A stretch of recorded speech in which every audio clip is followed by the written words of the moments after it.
First, welcome to all who have joined us for today's Zoom webinar on defending Black lives and activists under attack. My name is Russell McClain and I use he, they pronouns. I am an organizer with the People's Power Assembly in Baltimore. My co-chair, Rebecka Jackson, is from Los Angeles and with the Harriet Tubman Center for Social Justice. And later she will tell us about a project called We Charge Genocide. We have an impressive group of speakers and our goal is that we come out of today's event more united than ever and committed to pushing back the growing right-wing attacks on our movement.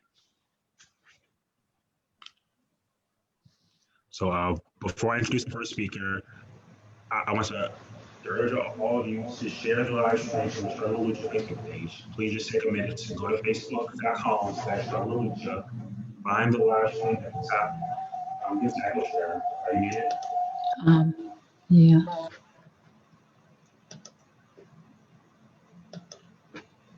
Sorry for the technical difficulties, everybody.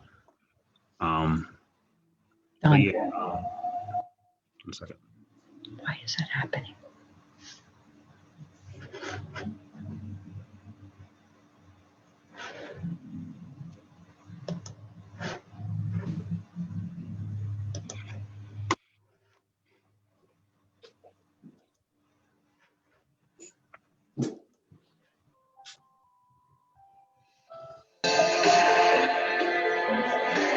Everyone can mute except for Hey, Russell. Gloria. Just mute from Zoom chat. Well, Janine and Janet and them are in, so it's no problem. Okay, so Sharon, mute from Don't the worry Zoom. about it. They're in. Hey, Sharon, we can Sharon, Sharon, you can not mute Sharon. Okay. Oh, I'm not- She's like right in the next room, so I don't know if I should go press the button for her. okay, she's muted. Go ahead, Okay, Russell. cool. Okay, anyway, so sorry about that, everybody. This stream has been really difficult to get set up, so it's a miracle that is running it all right now. But yeah, we urge all of you to share the live stream from the Struggle Lucha Facebook page. Just take a minute if you can, go to facebook.com/Struggle Lucha, find the live stream and share it to your group or page so that we can get this message out as broadly as possible. Thank you. And like I said, we have a great lineup of speakers and they will be open to answer your questions after they wrap up their presentations. So our first speaker is John Parker. John's a founder of the Harriet Tubman Center for Social Justice and an organizer with both the South Central Harvard Block Club and the Socialist Unity Party. So I'll let John go ahead. Okay. Everybody hear me okay? All right, I don't need that. Okay, let me just get my self situated here. All right. Well, it's great to be part of this webinar. It's so important today. I just wanted to talk a little bit about the extrajudicial killings that are illegal by international law, but its occurrence is frequent by the US. And just last week, Trump was boasting about the assassination of an anti-racist activist who was defending people of color at a Portland protest where truckloads of Trump supporters who belonged to a violent white supremacist gang threatened the lives of protesters with guns and knives. And this activist was murdered by US Marshals in September. He was given no trial, no jury. He was just executed for the act of simply defending self-defense and defending people of color who faced an immediate threat to their lives. And Trump admitted and boasted about this extrajudicial killing on US soil. The killing of anti-racist activist Michael Reinhold makes Martin Luther King's eye-opening statement about the US being the greatest purveyor of violence abroad even more relevant today regarding the domestic targets of its own residents. You may be asking, where is the outrage from those politicians and corporate media who tell us, every day that this country is the freest in the world, the greatest democracy? Where are the calls for impeachment? Where's the legal proceedings against Trump? Where are the arrests for an official extrajudicial killing boasted about on US soil? Clearly, this is great ammunition for Biden and his supporters. Why wouldn't they use it to expose the danger of a president who promotes greater state repression and the ideas of racism and fascism? Yet the silence of the Democratic Party, even those on Biden's campaign trail, including Kamala Harris, Barack Obama, Bernie Sanders, and of course Biden himself, is deafening. I mean, we expect that from the Republicans, but it's deafening. And this is the silence of the agents of both Republican and Democratic parties, the silence of agents of a ruling class whose possible problem with Trump has nothing to do with an increase in state terror and increased repression, as long as it continues corporate profits. That is why the political careers of the politicians in the Democratic and Republican parties have one essential task: make the shocking, the unacceptable, more and more palatable, no matter how evil. And this is why we must continue to mobilize in defense of our lives, no matter who gets in office. And whether the threat by the state against our activists is through guns or through the criminal justice system, we must be ready to fight, but not in the usual way. We in the progressive movement have no choice but to make ourselves stronger, more capable, and intentional in our efforts. The ruling class, although split on some issues, are united in their attacks against working and poor people, and especially people of color. They have proven that they'll sit and watch to see if Trump's brand of fascist-like repression will be successful in stopping our movement for Black lives and against police murder and genocide. And they are united, so must we be. And as they are confident, we should feel even more confident, because our soldiers are made up of the caliber of those heroic activists, some of whom are on this call. Our soldiers fight for peace and for self-defense, for justice and liberation, and that's their only motivation, not a career or money. We fight for the love of our working class, for the love of oppressed peoples everywhere. They are compromised. They are weak in their motivation. We are not. We have all the components necessary to build a powerful movement against this latest repression we face. And all we have to do is unify. Thank you. Thanks, John. Next, our next panelist was going to be Frank Chapman, the executive director of the National Alliance Against Racism and Political Oppression, but he had a dental emergency and couldn't make the call. But the NAAPR is spearheading a call for national protest on November 4th, the day after the presidential election. So I guess, keep up with them to learn more about that. And so next, Suzanne Adley, Palestinian activist and president-elect of the National Lawyers Guild, will speak on the federal government repression and the importance of what is taking place at the border right now. Hi, everyone. Thank you for inviting me to be part of today's discussion. So let me just start by introducing myself a little bit more. I am Arab American. I've been part of the Palestinian movement in the United States since I was a child, but my family's actually from the land that became Jordan after the region was cut up, just to sort of clarify, proud to be called Palestinian. And I think that I'm probably going to talk with two different hats, starting with this hat that I'm now currently wearing as the new president-elect of the NLG, which is the organization that I have been a member of for about 10 years, mainly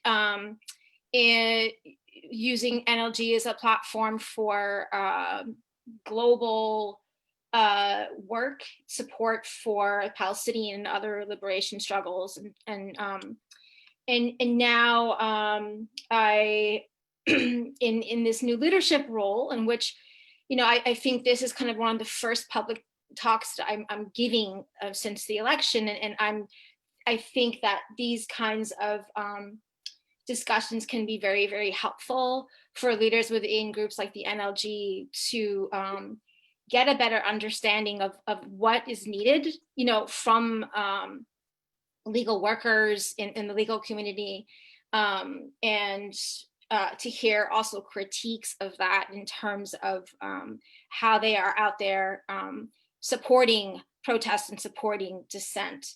I just want to talk a little bit about how the NLG is engaged in that. It's not something that I've been as engaged in, because when I'm out there in protests, monitoring police or doing security, I'm doing it usually as a member of my community. So I haven't really done it as a member of the NLG, but the NLG has around the country a vast mass defense project in which they employ and train legal workers as well as lawyers and students to be out in the streets monitoring the behavior of police, and now also sort of the growing kind of violence of right-wing fascist forces in order to support protests and the right to protest.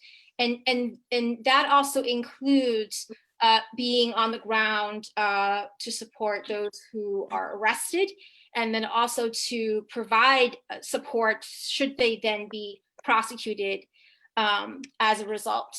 And and the NLG has been very active, for many, many years, but at this specific important time of rebellion, they've been out on the streets in many, many places, monitoring local and state forces, and now increasingly like looking at the increasing repression by federal forces within the United States. And what we've seen generally is that the increasingly repressive and aggressive federal crackdown on protests has resulted in over 300 ongoing federal prosecutions and grand jury investigations. And we're seeing kind of widespread incidents of FBI door knocks and interrogations on political beliefs. We're seeing increase in mass surveillance of organizations. We're seeing aggressive prosecutions, many that are threatening to send folks to prison for a long time, including some possible life sentences. And we're seeing the mobilization of federal troops, which are all things that we have seen before. It is sort of an important heightened era of rebellion, but these are all things that we've seen before within our movements. And these are behaviors by federal troops that we've seen happen on our streets, and including at the border. I wasn't actually prepared to talk too much about what's going on the border because I haven't been out there, but I've recently been trying to help build some legal support for those that have been protesting the building of the wall going through indigenous land near the Arizona border. But I just wanted to talk a little bit about what we mean, and maybe hear a little bit about this in discussion, like what we mean about legal defense. And why I want to ask that is because, I think what is most important right now, what we realize, and we've always realized, is the most important thing is that we rise up, right? We rise up and we dissent and we build power against structures, the institutions of race, social racism, and the institutions of repression, imperialism, and capitalism. And when that kind of rebellion is met with repression, then what kind of legal defense do we need to then have ready in order to protect the right to protest? But not just protect the right to protest, but to really, really kind of create the conditions that empower rebellion and empower protests. And we've seen like many, many levels of that, including some of the mass defense work that I was just talking about. But my experience, mainly as an organizer, has been that what is equally important to having the kind of material legal defense is really kind of having communities and movements, building a political defense for people that they're showing up on the streets, they're showing up on the courts for those who are being prosecuted as a result of their protests. I've also seen some really, really important efforts, historically, of also kind of taking the narrative of police repression and killing of Black and Brown folks in the United States to important international bodies. I have the privilege of being part of a global lawyers association called the International Association of Democratic Lawyers. And I had just been reading about how this record in this book that was edited by Lennox Hines, Illusions of Justice, which records the petition that was sent to the United Nations in 1979 that had that was a historical record and exposure of repression against civil rights, Black Power movements in the United States, Puerto Rican nationalist movements, etc. And so those are very, very important historical records. And, you know, working with my colleagues sort of in NLG, and particularly sort of the younger ones who, you know, just became, you know, very, very angry and very, very shocked in the presence of federal forces in places like Portland, and sort of kind of needing to kind of say, well, you know, let's look at this in the historical context, right? Like, you know, there's a whole history of this kind of federal repression, and the one that like that periods of history that I particularly can cite has been the post 9/11 era. But of course, the history goes much farther back than that.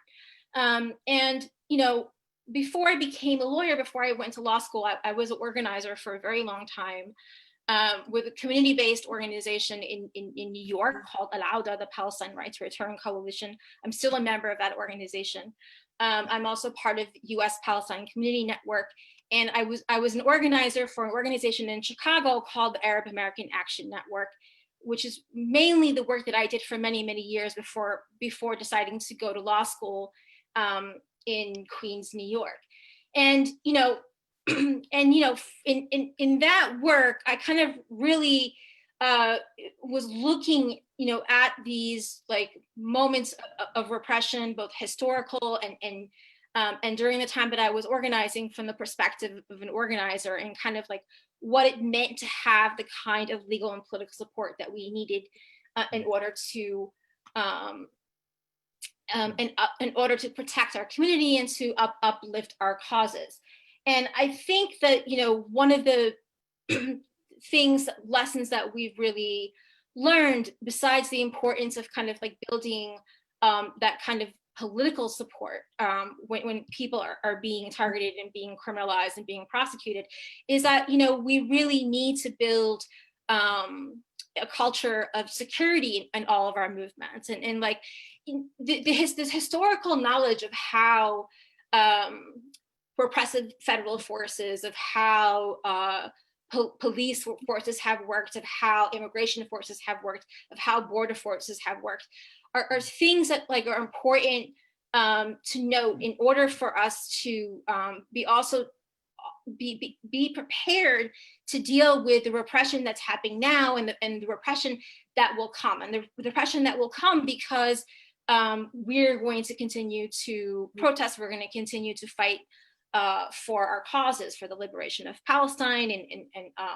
against capitalism, and against police violence, and whatnot. And I think that, you know, part of what we're seeing now is also, you know, as somebody mentioned, the rise of right-wing forces, and from the perspective of the Palestinian and Arab movement within the United States, we see a connection between, you know, the efforts to challenge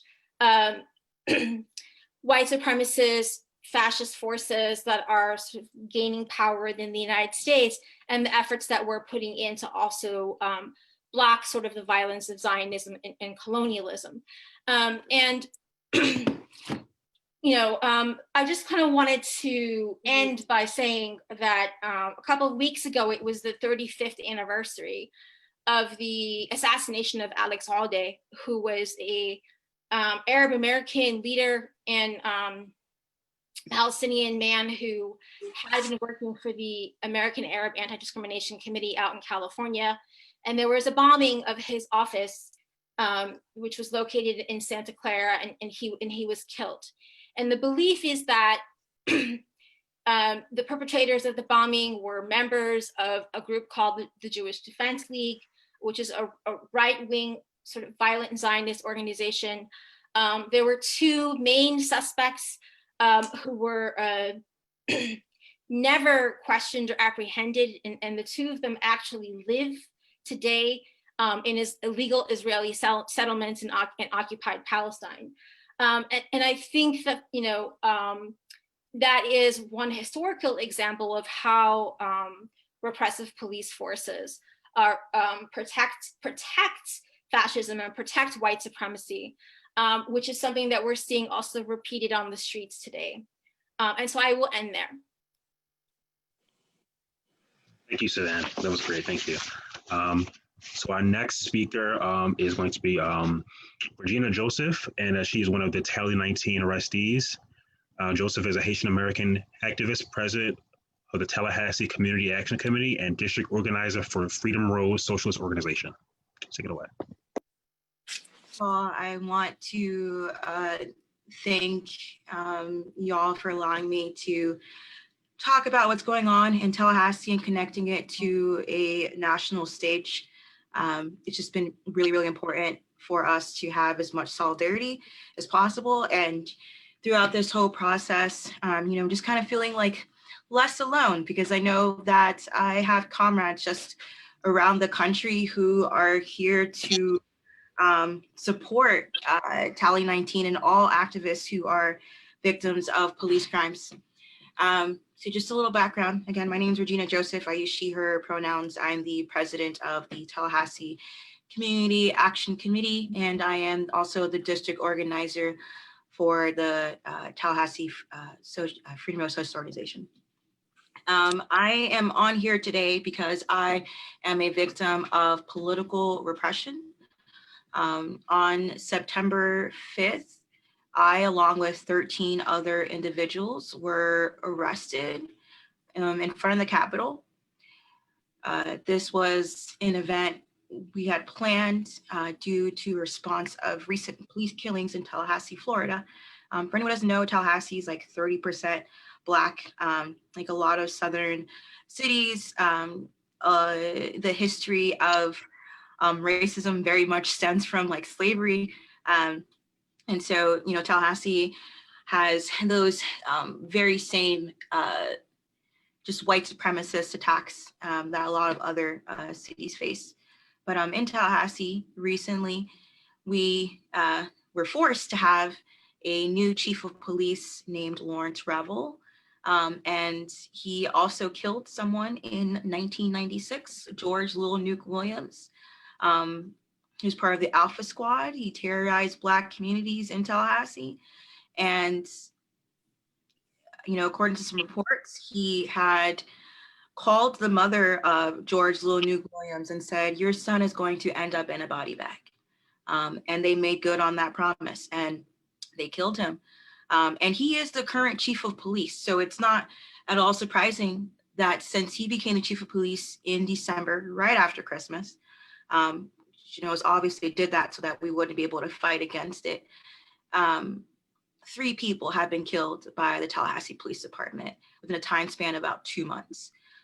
Michael Johnson, Wilbon Woodard, and Tony McDade. And on September 4th, the day before, the city found that the murderers of these people were not guilty, or not even not guilty. It wasn't even that. There was just a decision to decide whether we should at least try them in court. And as we've seen multiple times around the country, you know, when the police investigate themselves, they find that they have done nothing wrong. And that's why we need community control of the police. And that's what we've been pushing for this entire time. So we decided, regardless of whether, you know, regardless of this decision, that we're still going to be out there in the streets. It's our democratic so-called First Amendment rights to be able to freely assemble. And on September 5th, we were arrested in front of the Capitol. I can't talk too much about it legally because I am currently facing 2 charges of resisting without violence. My wife, my partner, the person that I love and I hope to one day have children with, has a felony charge and is facing 10 years in prison. So it's been really, really hard, just trying to I'm sorry, I'm really emotional. It's been a while. It's like my first, like, I guess kind of outing like online since the whole incident has happened. So it's just a little hard. Me along with 13 other people were arrested. My wife was one of them. 2 of the people got felonies, one for inciting a riot. And thanks to the amazing work of my comrades, I was out of jail later that night. They mobilized so hard. I say a lot of times that organizing like can save your life, and it literally did.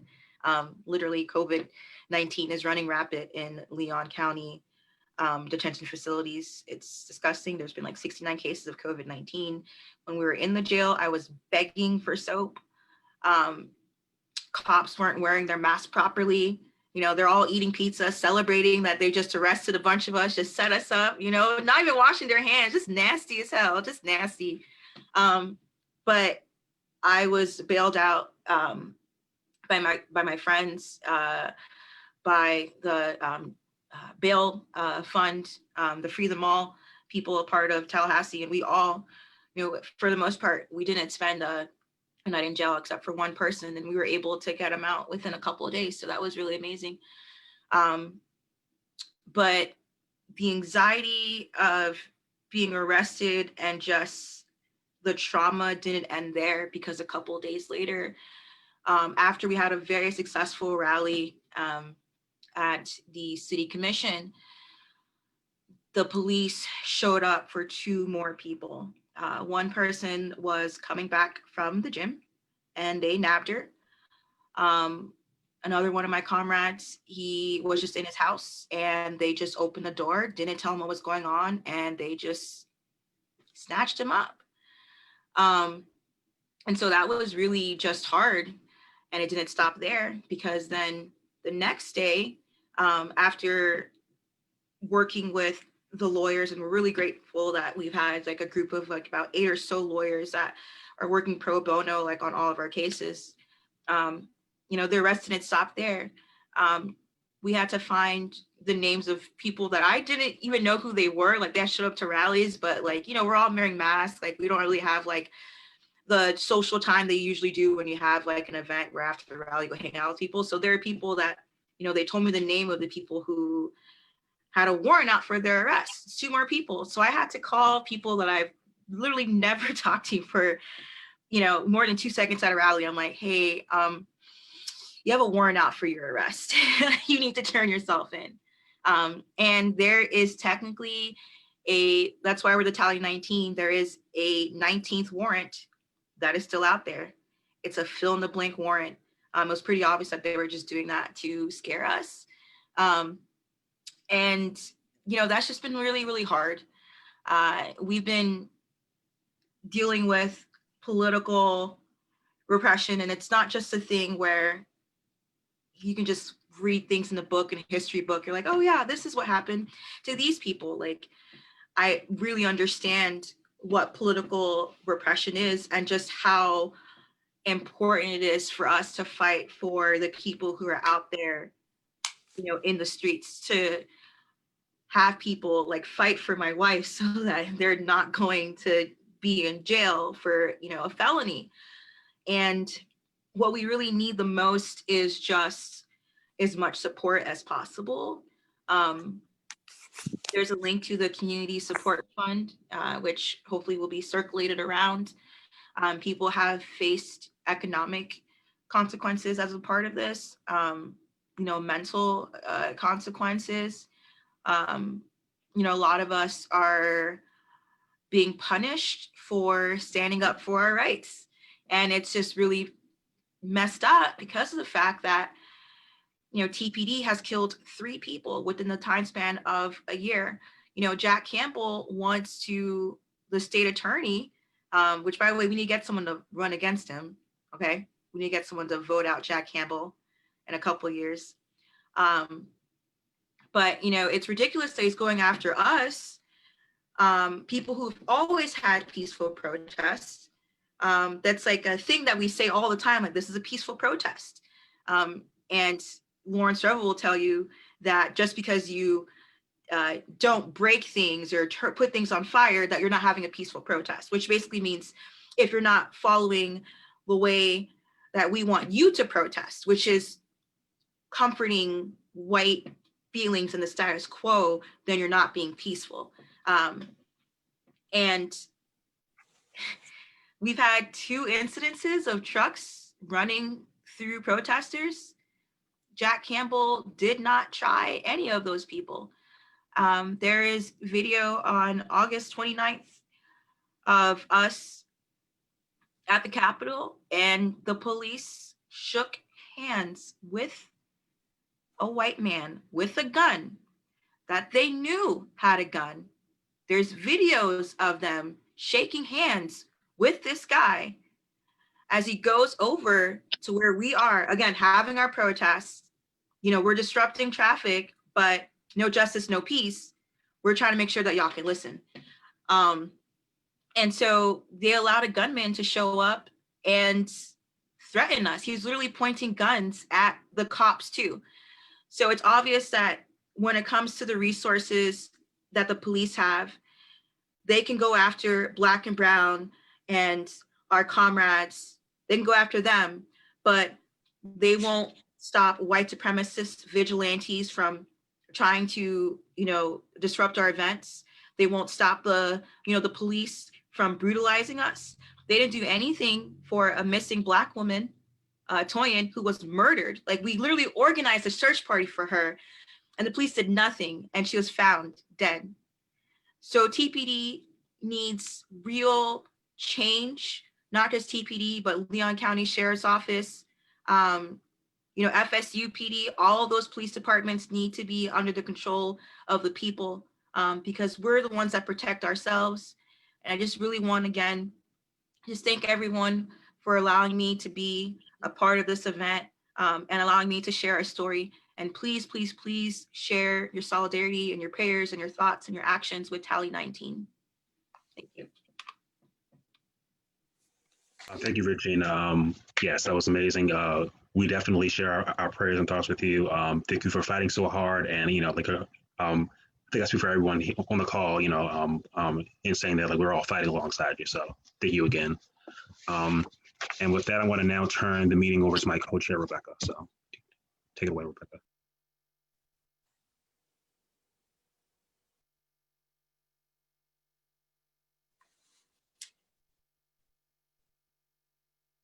Sorry, thanks so much, Russell. Thank you to all of the speakers so far. That was incredible, incredibly moving. Once again, shows now more than ever is the time to be uniting all across the country, all across the world. Oppressed peoples fighting against fascism, white supremacy. So we're gonna go ahead and continue with our panel. Sorry, and so our next speaker is Denzel Drawn. He's a well-known San Diego anti-racist activist and supporter of the African People's Socialist Party. Denzel was arrested August 28th at a demonstration in solidarity with Kenosha, Wisconsin for Jacob Blake. He is charged based on the ridiculous claim that he pepper sprayed 9 cops and is facing 19 felony charges.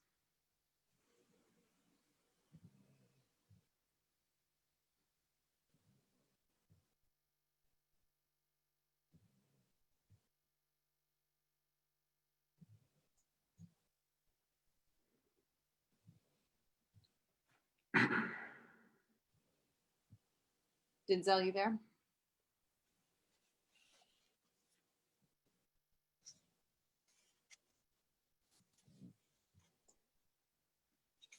No, Denzel isn't here, I don't think.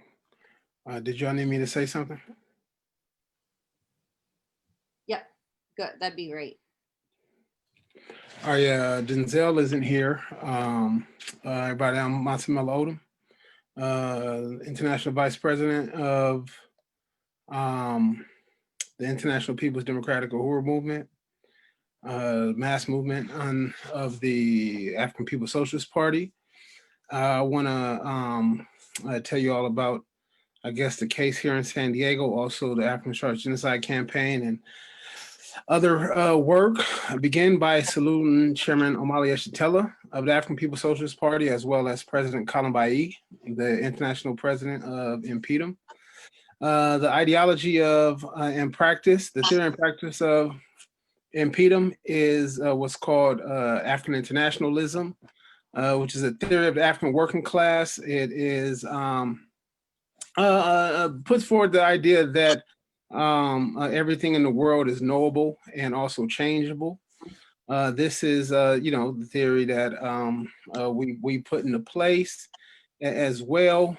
It demands action, right? So that's what I guess unites, at least unites everyone. It also sort of puts forward this idea that puts forward the fact that in the 1960s, we had a revolution, African revolution of the 1960s, and we were ideologically successful, but military defeated by a counterinsurgency. Counterinsurgency is a war without limits. It's a tool used by colonial powers to defeat revolutionaries through imprisonment, through assassination, through demoralization, through other forms of psyops and things like that, propaganda, but also through neocolonialism, right? Really making us believe that the only way forward is some sort of affiliation with the colonial state that's in hand, right? So, I mean, I saw somebody, I won't name the person, but the person was a very famous person for a few years, movement person, and the person stated recently that they had some. Hold on, somebody needs to be muted. Can you? I think Janine got to get muted. So things.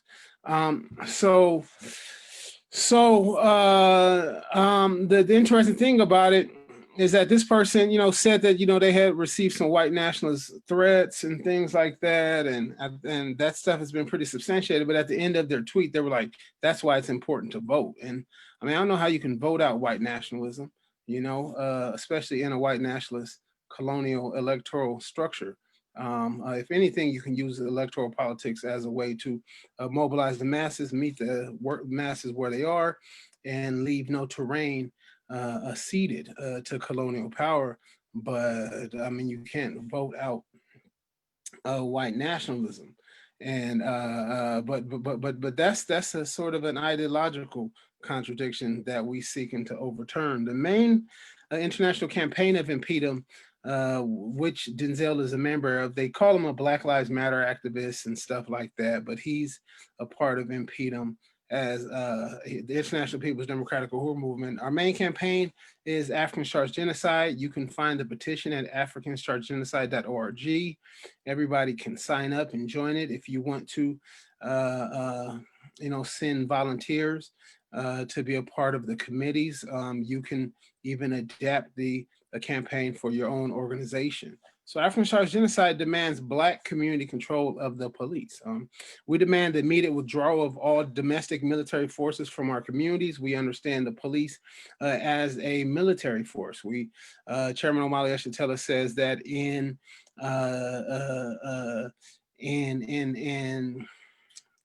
Afghanistan or in Iraq, they call our police the Marines, but in our neighborhoods, we call the Marines the police, right? So it's a part of the same arm, right?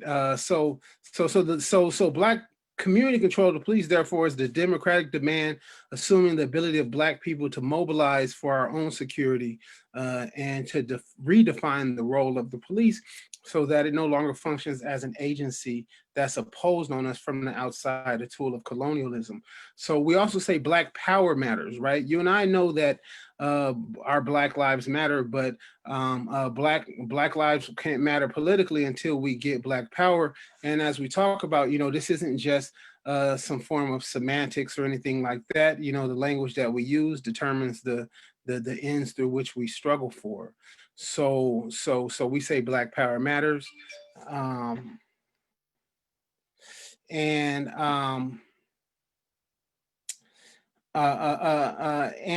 the African Charge Genocide campaign, we talk about Ahmaud Arbery, Breonna Taylor, George Floyd, and the many others who have been victims.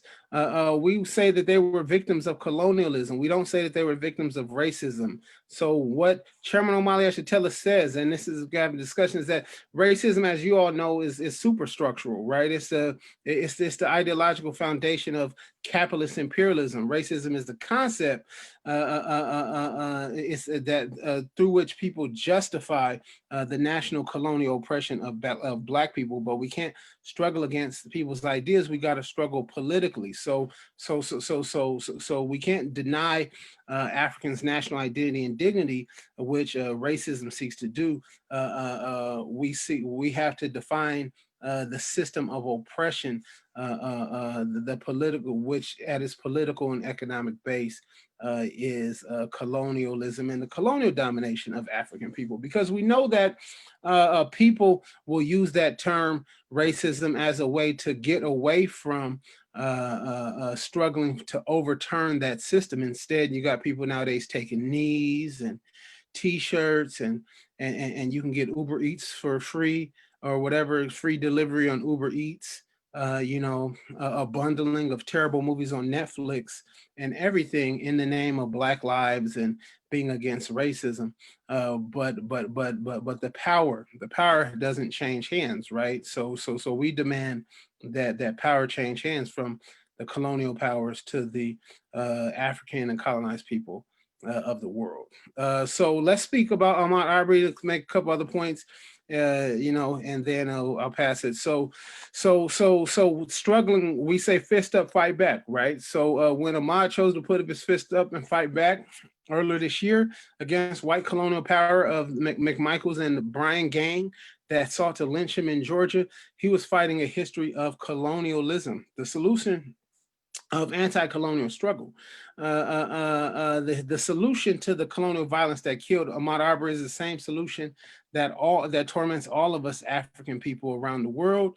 We need to overthrow colonialism and parasitic capitalism, put power in the hands of African working class and other colonized and oppressed people from around the world. We can see that in the campaign in the 1970s to free a sister by the name of Desi Woods in southern Georgia, where 100 miles, where it was only about 100 miles from where Ahmaud Arbery died, and the APSP took the fight there in a place that was so brutal that plantation owners still had private jails where they kept Africans to punish people in the 1970s, right? So Desi Woods was sentenced to 22 years because she fought back as well against an attempted white rapist, a police officer, to use his gun and killed him.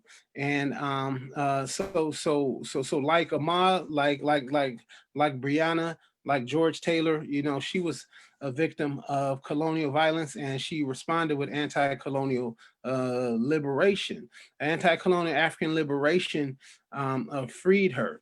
In terms of George Floyd, which caused much of the mobilization and the death of George Floyd on May 25th, we hold that his death was one more example of genocide against African people. The United States has historically committed the crime of genocide against African people in its borders and other indigenous people, and continues to do so today. Genocide is not simply the result of racism, bad ideas on whites' heads. It's the result of colonialism, the total domination of whole groups of people, and the extermination of those people when their surplus value have been deemed diminished, right? So the only correct response to genocide and colonial violence against African people and other colonized and oppressed people is due to the same thing, to colonialism that colonial white power did to George Floyd, right? Put a knee on the neck of colonialism. So hopefully that's what we need to be doing today. Put a knee on the neck of colonialism, overthrow white colonial power, imperialism, fist up, fight back, smash colonial violence, and place power into the hands of African and other oppressed people of the world. So thanks for having me here. Thanks for supporting the struggle for Denzel here in San Diego. Thanks to Zola. Thanks to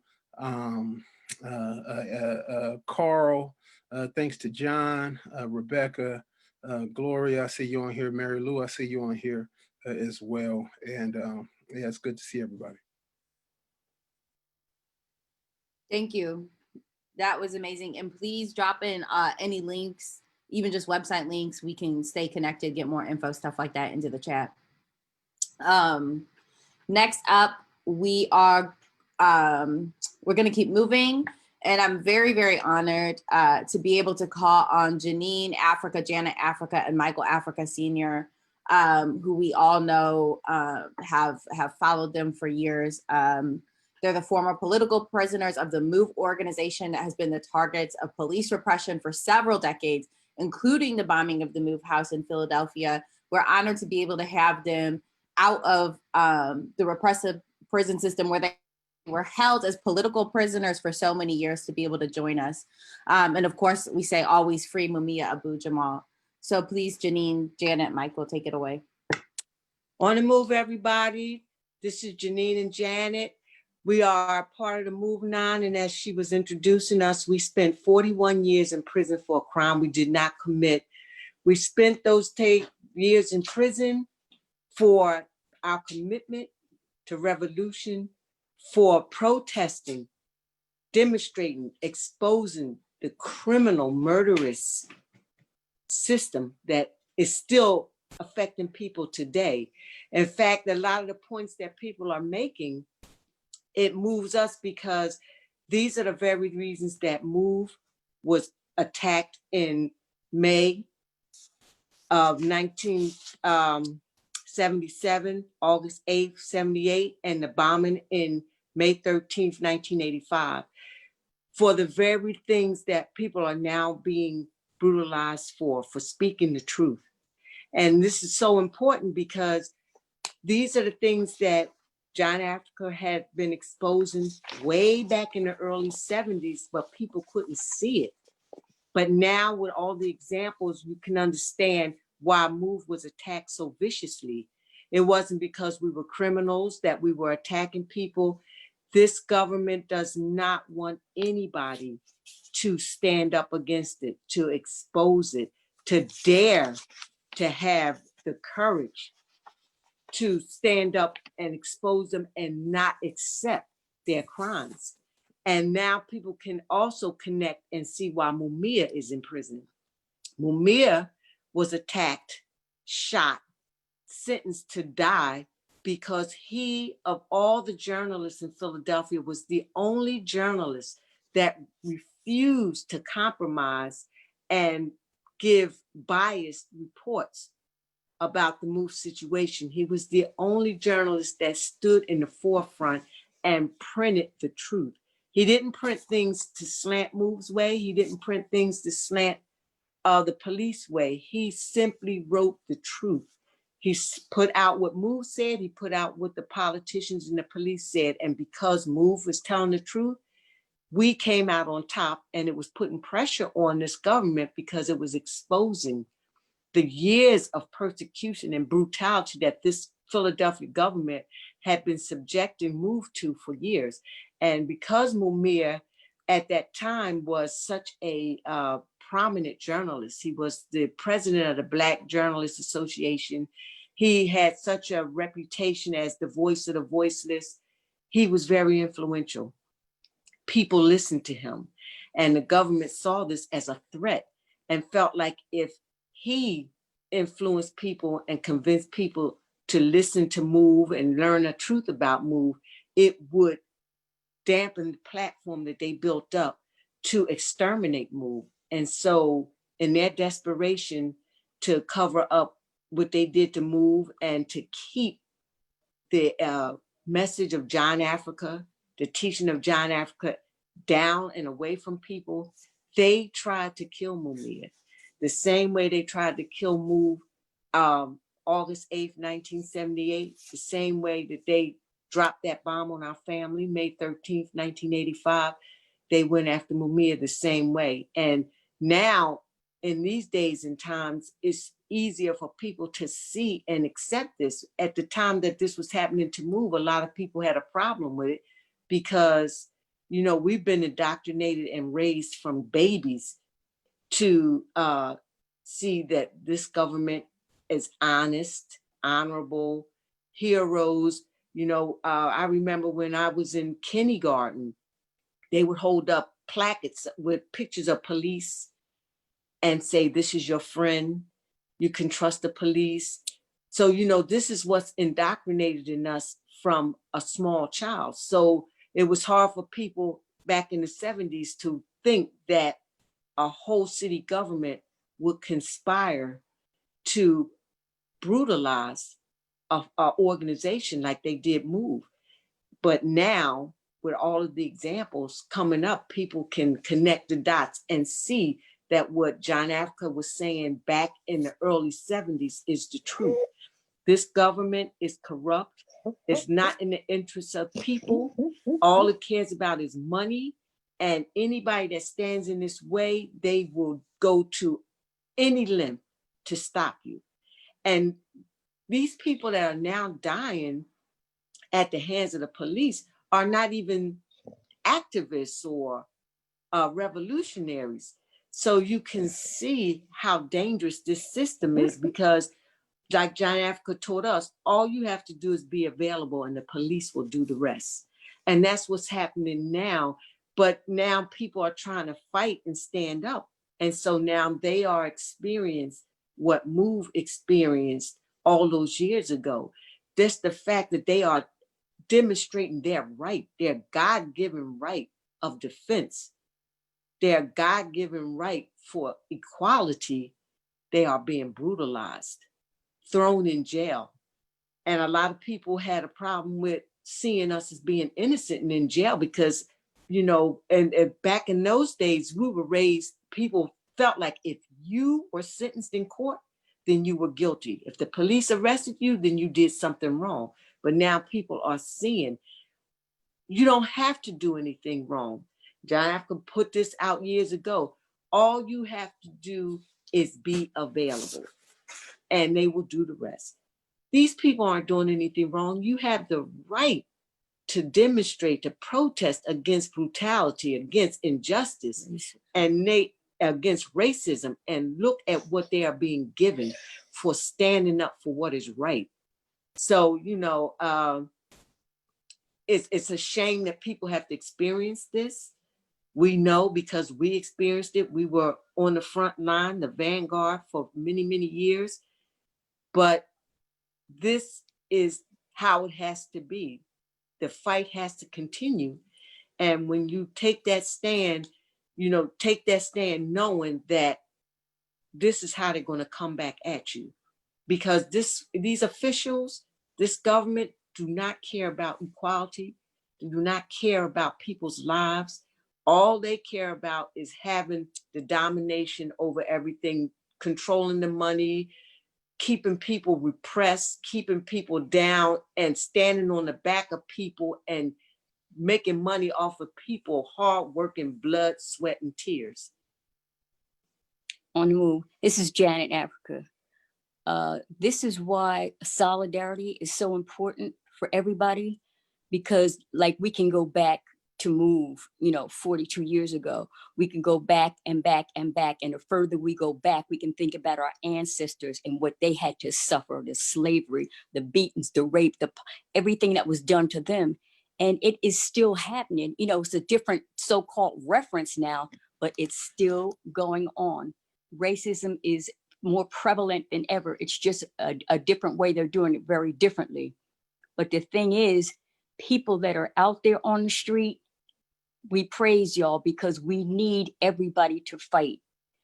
And solidarity is unity. And anybody that can come in support of people who are being brutalized, being arrested for fighting for what's right, you know, we got to stick together, because that is the most important thing. When people stick together, this system don't feel like they can just run rampant and hurt and kill everybody like they did with us at a time when nobody else was taken to the streets and demonstrating and protesting like MOVE was. You know, we was looked upon very differently than people are now. So a lot of people just sat back and allowed it to happen.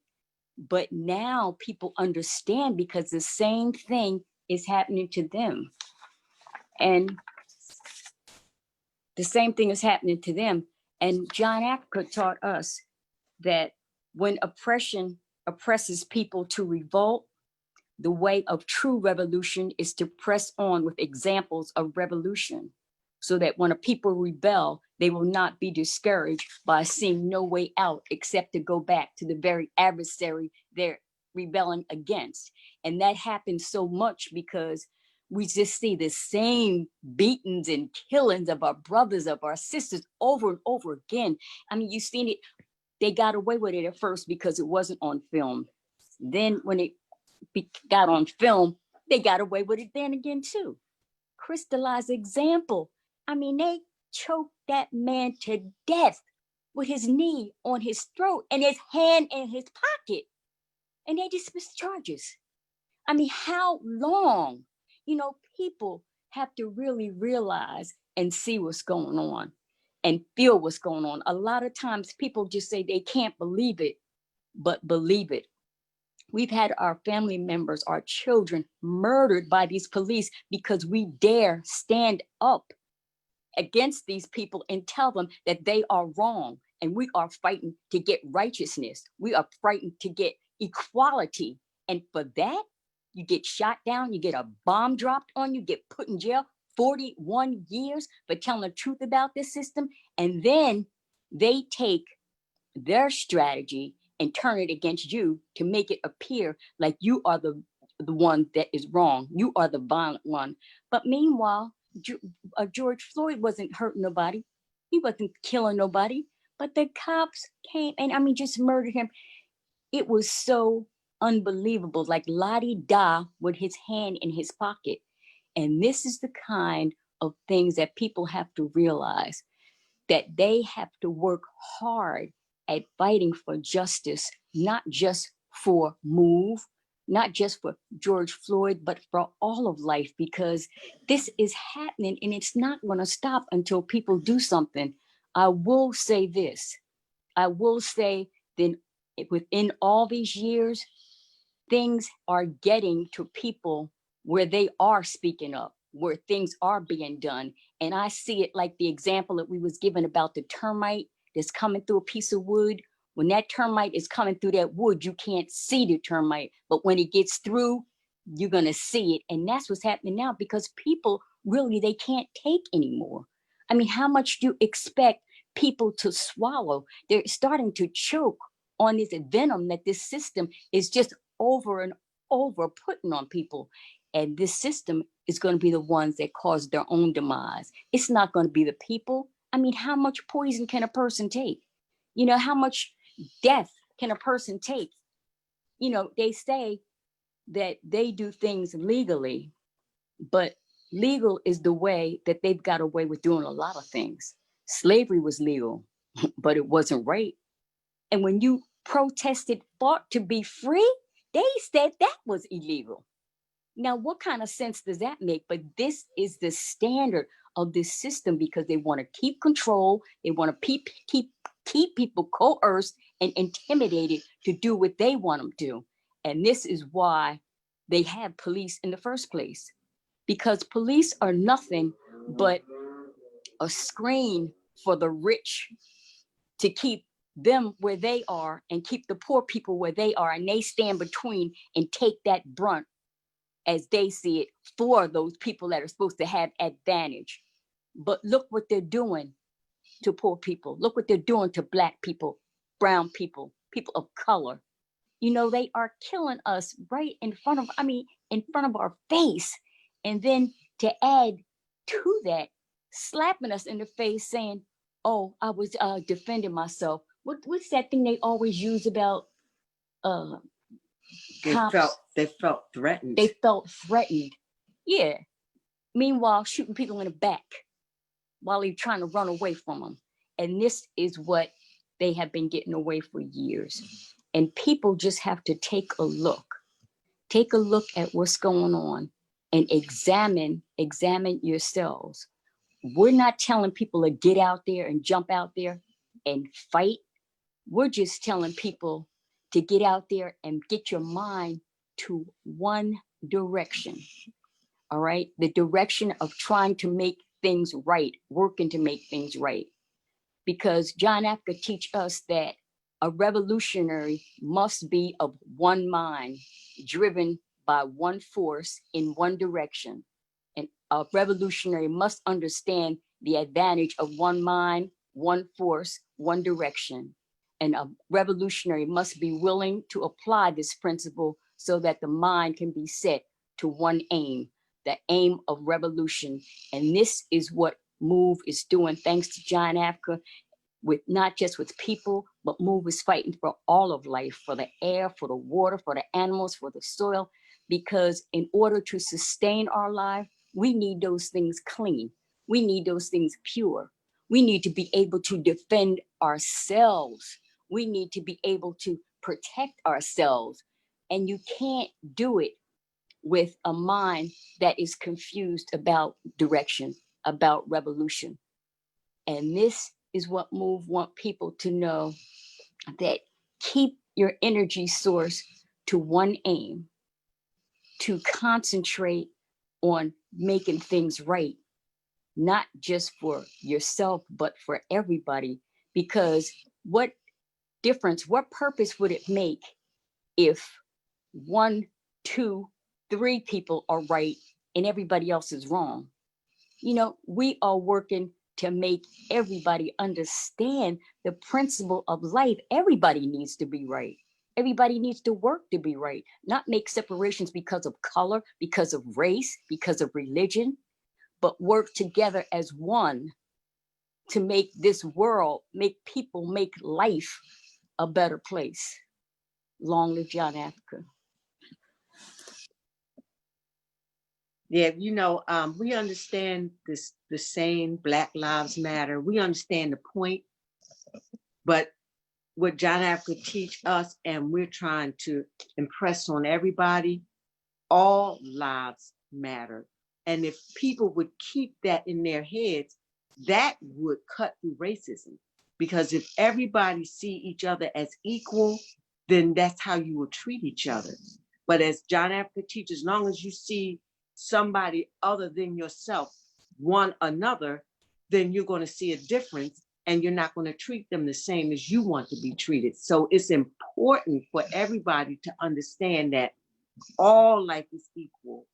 And those racists have to understand, you're not saying Black lives matter, like Black lives are more important than white. You're trying to get that over to them because they don't understand. But we want everybody to understand all life matters. And that's what we got to all work towards, that in a lot of the stuff that's going on today. And just like Janice said, it's important to unify the solidarity, but we don't want people to feel, because some people are not ready for different things. Anything a person can do to help, whether it be a phone call, write a letter, an email, whatever, to help get that message out there, to help support people that are fighting, it's effective. And so we don't want people to feel like, well, I'm not ready to go out and demonstrate. No, you don't have to be. Just do what you can to support those that are out there fighting. Because when we were in prison and those prison administrations were attacking us, because the whole time we were in prison and we found out that they had orders to break us. So they did everything they could to try to break us, to put us in the restricted housing unit, to tear us down. And our family on the street and got in touch with different activists, different people, and our supporters. Every time they heard about them prison administrations doing something wrong to us, they flooded those prisons with phone calls, with letters, with emails, and it was very effective. Whatever they were doing, because of all the flood of support and knew that they were being watched, they backed off and they would leave us alone, but they had to keep doing it. And that's the same principle that people out in the streets have to do. When it's something happening, everybody have to flood wherever that situation is at and let them know, get the message, you're being watched and it's not being tolerated. And it is effective. So we don't want people to feel like they're not important if they don't want to hit the streets. You don't have to. You got a phone, you got a iPad, a computer, you got a pencil, paper, and a letter. Everything helps. It's just like Jan said, that termite, a letter don't seem like much, but when you keep having all that build up, it turns into a mighty flood. It turns into something effective that tears away at this system. So please, everybody, don't feel discouraged and be encouraged and support each other in any way that you can, because this threat is real. It's real. It can't be denied, ignored anymore. It's real and it's coming right to people's door. This is something John Africa told people in the 70s when MOVE was first being attacked by those police. And we would get out there and tell people what was happening. John Africa explained that this system is like a cancer. And if you don't cut that cancer out, it's going to spread and it's going to come right to your front door. And sad to say, that's what's happening. Anytime I can turn on the TV and see a man shot down in the car with his little daughter and wife sitting right next to him and nothing is done about it, the cop is there saying he acted appropriately. This is real, people, and we've got to unify. Our solidarity is with everybody out there, every front, just like the solidarity of all the people was with us. That's why MOVE is sitting here today, because of John Africa and because of the support that we had from people like y'all that got out there, got on the streets, did what they could to fight this fight. And that's what we have to do, y'all. And you can do it because they told us, they told the people, told our family that we would never come out of prison. But all of the work that, like Jan said, people like y'all did to help our family, supported us. That's why we sitting here. And I mean, they told our family we would never get out of jail. So you see, people, the power is in the people. John Africa said the power of people is like a raw, wild wave of water. And once it gets going, nothing can stop it. So don't feel like that. People are more powerful than they know. And keep fighting to free all political prisoners. Because what's the call? Free them all. Long live John Africa, long live unity, long live the people.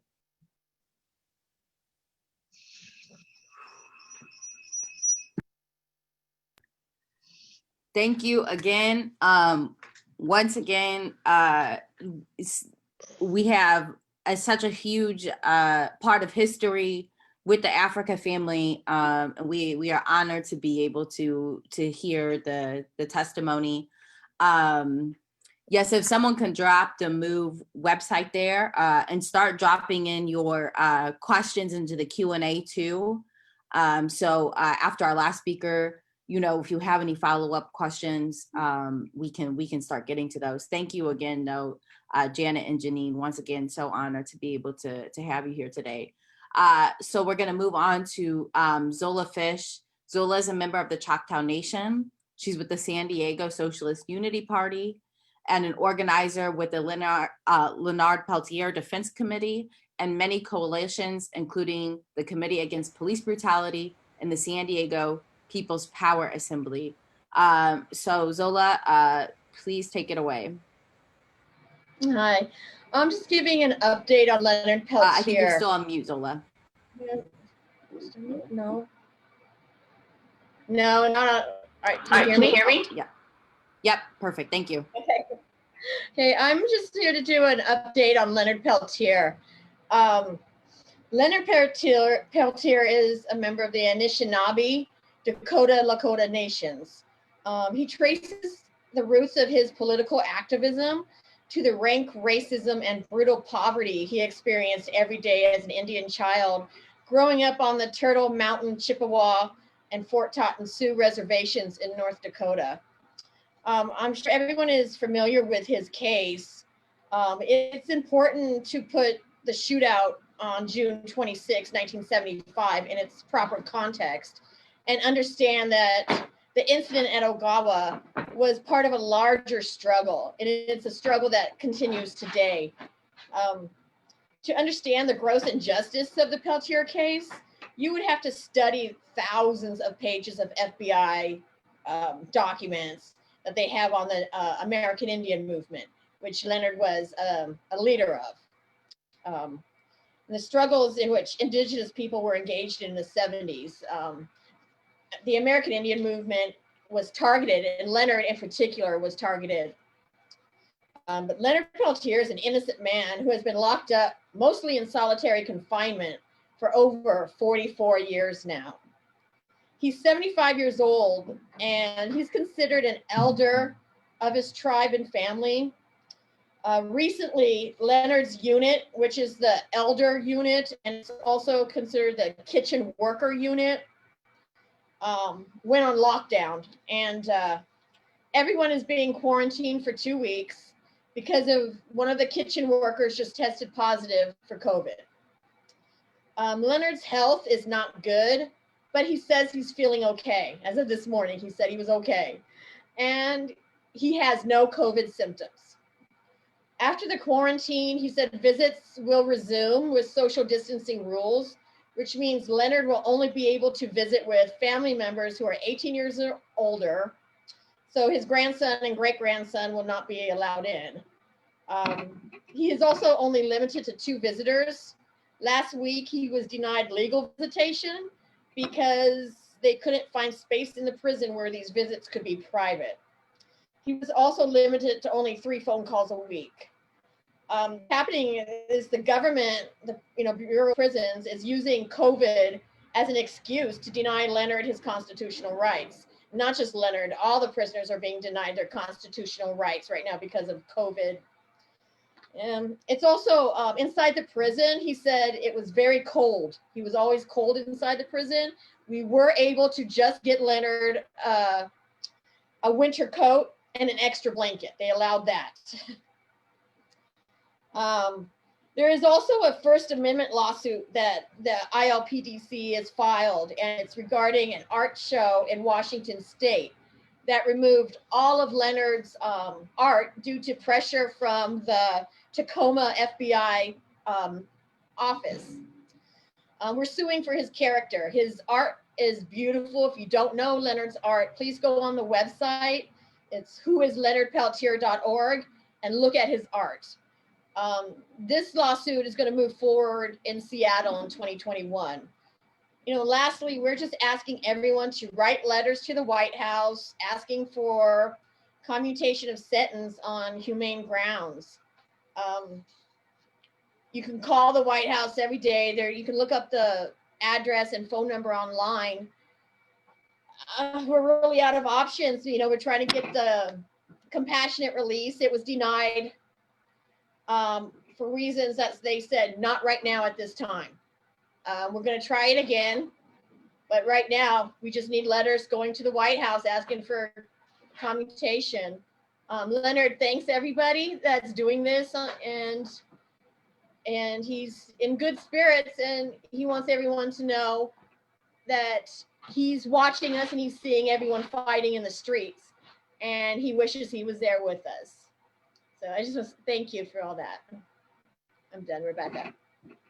Thank you, Zola, and thank you for your work and keeping us updated. I shared the website in the chat, so please everyone check that out.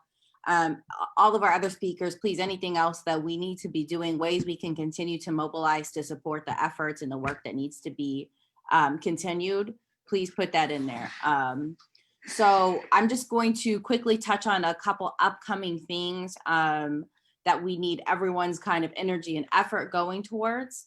And then we are going to open up the floor for questions. So please make sure you're dropping your questions. There's a Q&A, and I will sort those through our speakers. So the first thing I just want to cover is a project. It's called We Charge Genocide. This is something of an ongoing project that is based around the 1951 petition to the UN called We Charge Genocide, which was several famous activists, artists, organizers from 1951 who actually charged the US government with the crime of genocide. And they really took time to document and explain all the crimes of genocide based on even the Geneva Conventions, and presented that to the UN. So like Paul Robeson was a major force behind that. Next year, 2021, will be the 70th anniversary of that document. We are planning a convention against genocide. So once again, it'll start in Los Angeles. It may end up going to other cities, but we really need everyone's kind of support, mobilization, and participation in that conference. So we need speakers. It'll be at least an entire day in February. We need planning committees. We need just movement and activation. Several years ago, we actually did something similar. We did something under We Charge Genocide LA, and had a large conference of speakers and panelists talking about the crimes of genocide against Black people, but of course, Brown and Indigenous folks, that's to challenge colonialism and imperialism.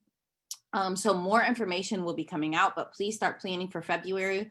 Please reach out to Socialist Unity Party, Harriet Tubman Center for Social Justice here in LA to become a part of that.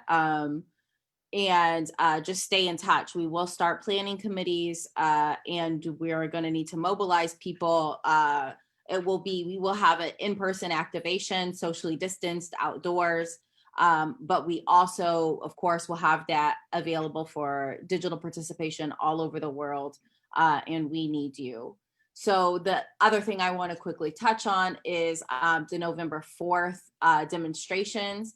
And so this is the post-election protest for People's Mandate. And so the demands of this, of course, are to stop police crimes, community control of the police, economic relief for the unemployed, stop evictions and utility shutoffs, healthcare for all, stop the racist attacks on immigrants, and stop the harassment of Asian Americans. And so this is, if you go to NAARPR.org, and I will drop this link in, you can learn more about that. But once again, we need everybody on board. We need mobilization across the world to make sure that we are bringing attention to these demands. We all know that the presidential election is nothing more than a farce, but to use that momentum and talk about real demands that can change the conditions of working people. And then we're planning our next call for December 13th. And so that will be more of a meeting format rather than a webinar, but please be on the lookout for that next link to register for that. And we really, really hope to see everyone back. Make sure you're sharing that link on all of your social media, inviting everyone to come. That would be great. And so now I just want to take the time to open it up in the chat. We still have actually some time left for questions. We have at least 10 minutes. And so please, if you could in that chat also say what city and state you're from and your preferred pronouns. And let me see if we have any questions here. Okay, so Liz, and Liz is based in Atlanta. Liz asked, in the context of moving towards revolution, how can we support reparations? That's a great question. And so anybody who wants to take that.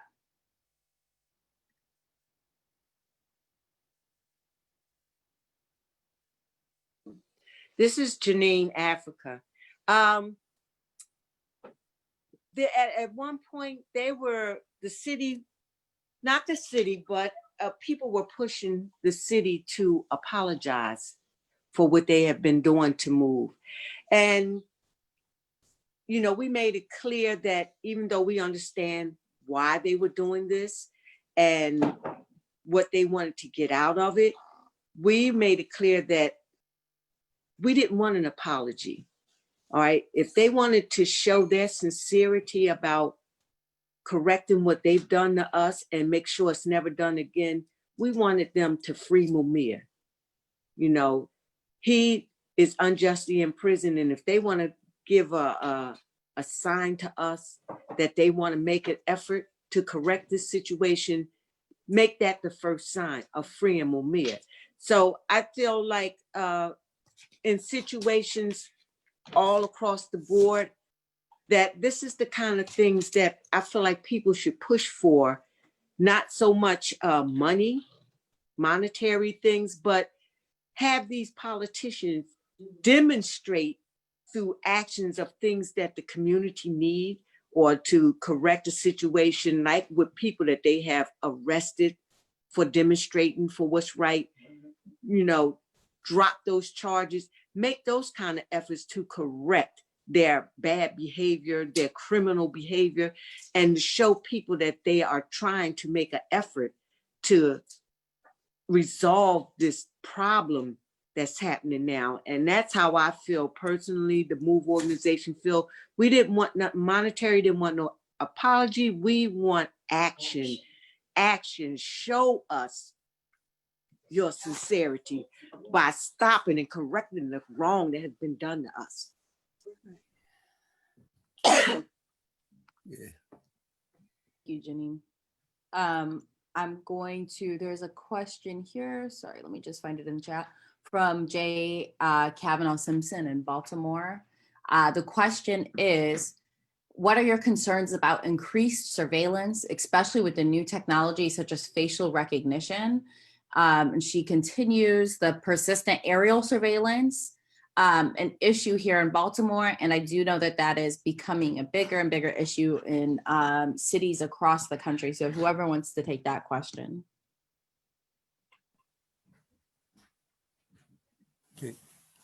Can I respond to that? Yeah, absolutely. And also to the last one too, just real quick. But I think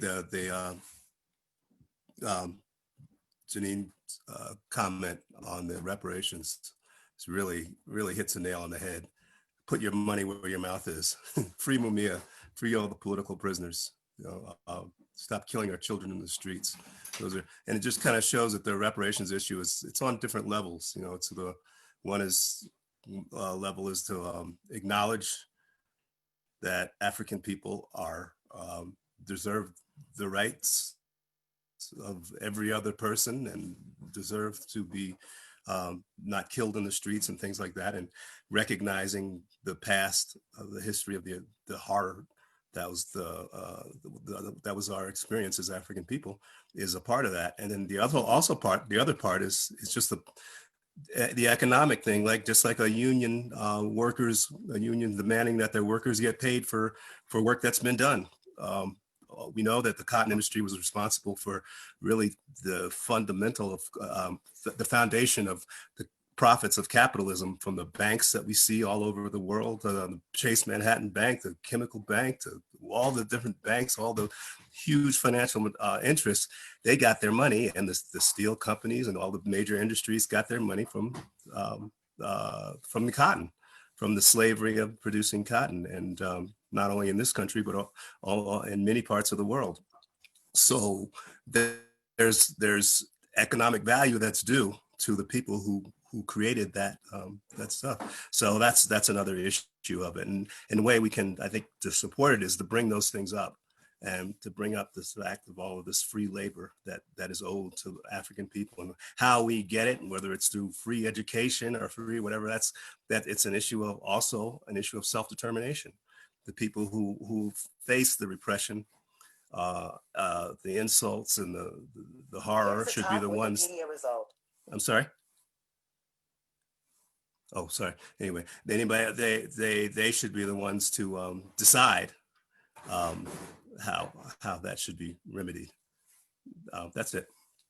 Oh, and on the thing about the surveillance and stuff, and it is a real problem. And as technology gets the more the rises in technology, the more the ruling class is going to use it against us. But the one thing we can't do is let it keep us in fear. There's not much we can do sometimes about the surveillance and things like that. But the fact is that we don't really have that much to hide. We don't have it. All we're doing is we're putting out the truth, and we're exposing the truth, and we're exposing the system. We're exposing the system of capitalism and what it's doing.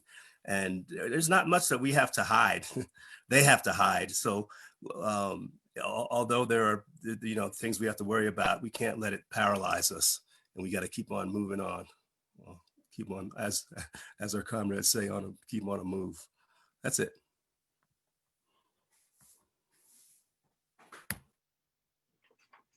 Great, thank you. Okay, moving back to our Q&A, we have a question from Alec, and this is for Zola. I was just wondering if you could discuss some of the developments with the Indigenous struggle in Canada. The RCMP continues to increase their aggression against First Nation people and other Indigenous communities. And I feel like there's a real parallel to be made with the increased aggressiveness of the police here in the US against all communities, but particularly the Black community. Any thoughts you have would be awesome. Yeah, in Canada right now, the Indigenous are really under attack.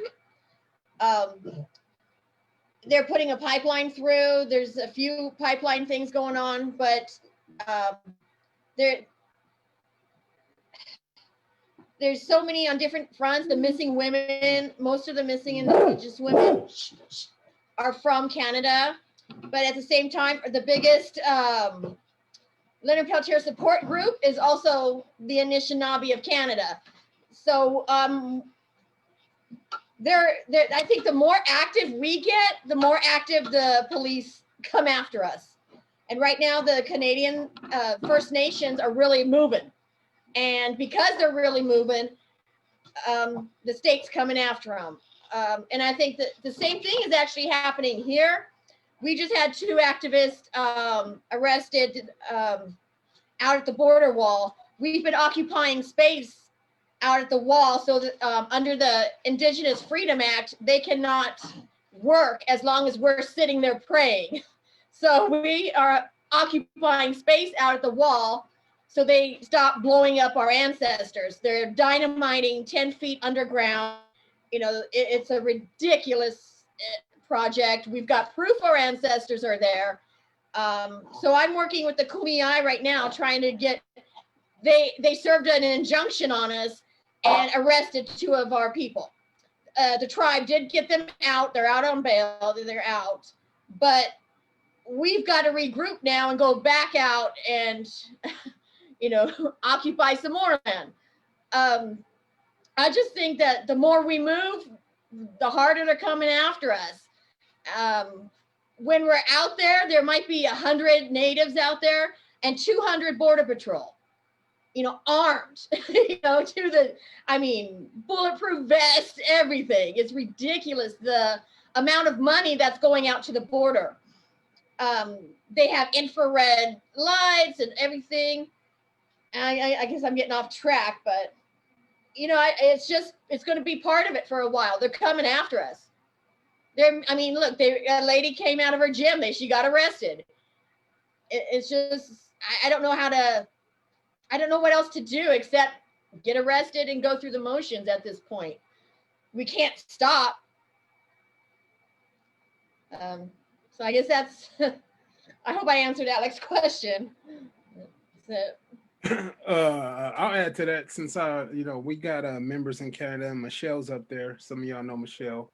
She's up there right now, and Indigenous people technically are 5% of Canada per se, but 30% of the prisons.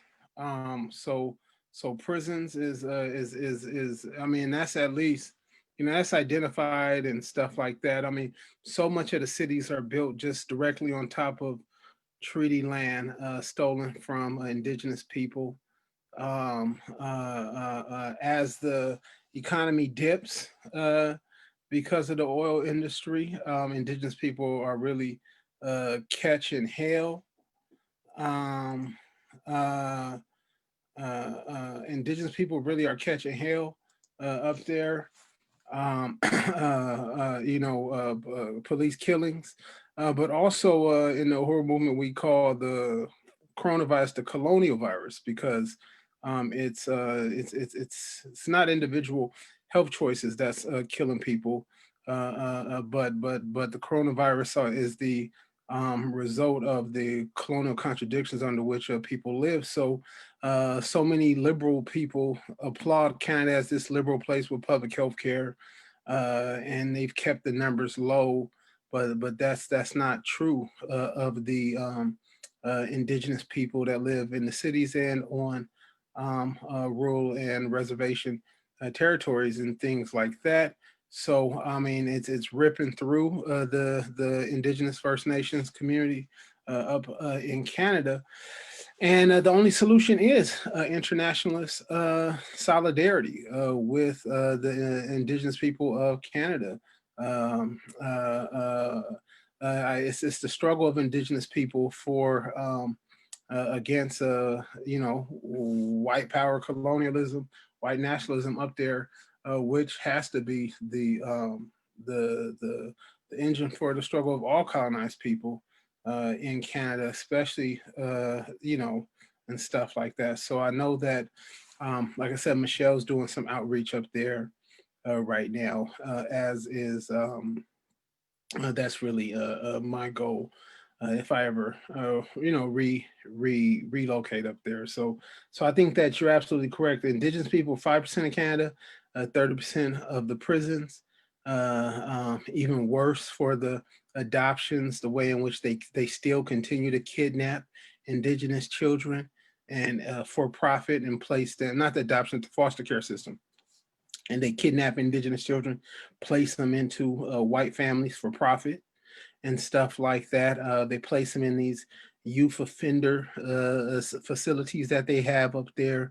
I mean, you really want to see how a liberal state is still a white nationalist state. Just look at Canada and its treatment of Indigenous people in Canada and stuff like that. The constant terror and military occupation. So I think you're correct. That's why in the Black community, control of the police demand, and you can find that at the blackisbackcoalition.org. It makes it explicitly clear that there's no difference between the police and the military, and like you said, the Royal Mounted Canadian Police, which basically has authority to just continually harass. I mean, they're still basically Indigenous people still suffering from, terroristic cavalries by the RCMPs up there and other people and stuff like that. But like I said, it's directly connected to the prison system here, where the prison system is flooded. The federal prison system where people get 85% of their time, they don't get out early, is flooded with Indigenous people and stuff like that. Whatchamacallit? Terminal Island is flooded with Indigenous people. More Indigenous people probably in Terminal Island than you got in Long Beach, the city. So I mean, that's something that we sort of have to organize against. And taking that sort of internationalist worldview, I think, is really the way to do it. So thanks, Zola, for letting me come after you on this conversation. Thank you. I don't have any more questions, and I'd like to go ahead and just go back through all of our panelists and ask for quick 1 to 2 minute summations, just any last information, things you'd like to share. And please, if you want to drop any links or have us drop any links in the chat, now is the time to do it. So John, if you could start. Yeah, I don't have much to say. Just, like we said, there's going to be a follow-up webinar. And, we got a lot of great information out in this one and things, and hopefully we can get some actions together. And just want to reinforce the point of, you can see evidence as on this panel here. There's so many great forces to work with, and a lot of power that we have, but our power is not going to be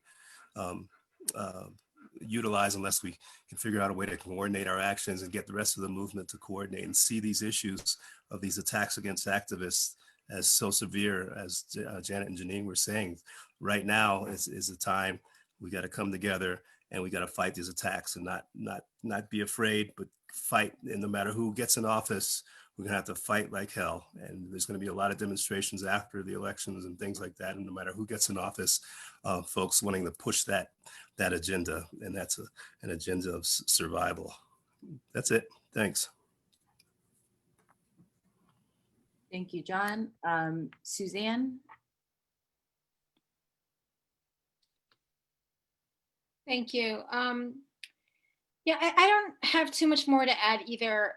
I just want to express my gratitude for everybody else that spoke during today's discussion.